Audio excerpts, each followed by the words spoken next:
జై బొల్సులమ్మ తల్లి. మరి నవరాత్రుల సందర్భంగా ఇక్కడ ఉన్నటువంటి కమిటీ సభ్యులు అందరూ కూడా ఏదైతే 2014 నుంచి 19 వరకు ఈ గుళ్ళో ఎలాంటి ఉత్సవాలు జరిగినాయో మీ అందరికీ తెలుసు.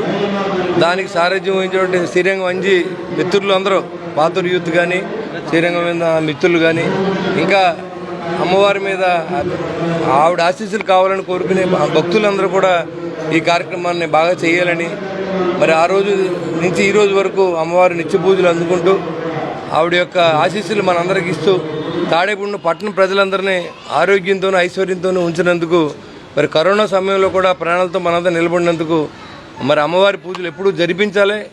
47 సంవత్సరాల తర్వాత మనం జాతర చేసుకున్నాం. అదేవిధంగా రాబోయే సంవత్సరంలో 2025 సంవత్సరంలో మనం జాతర జరిపిస్తాం. దానికి మీ అందరి సహకారాన్ని అందిస్తూ ఉన్నాను. ఈరోజు ఉత్సవ కమిటీని ఒకటి ఏర్పాటు చేస్తాం. ఎందుకంటే కమిటీలు అనేది తర్వాత వేసుకోవచ్చు.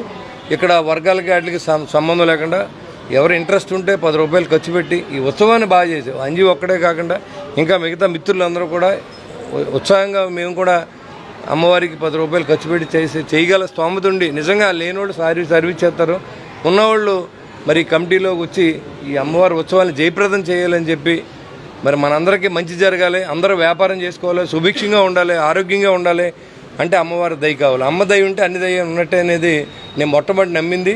అదేవిధంగా నేను మున్సిపల్ చైర్మన్ అయిన వెంటనే మరి గుడికి మరి ఎలా ఉండేదో మీకు తెలుసు. ఆ గుడిని మళ్ళీ ఈ రకంగా మరి అమ్మవారి ఆశీస్సులతోనే మనం అందరూ చేయగలిగాం.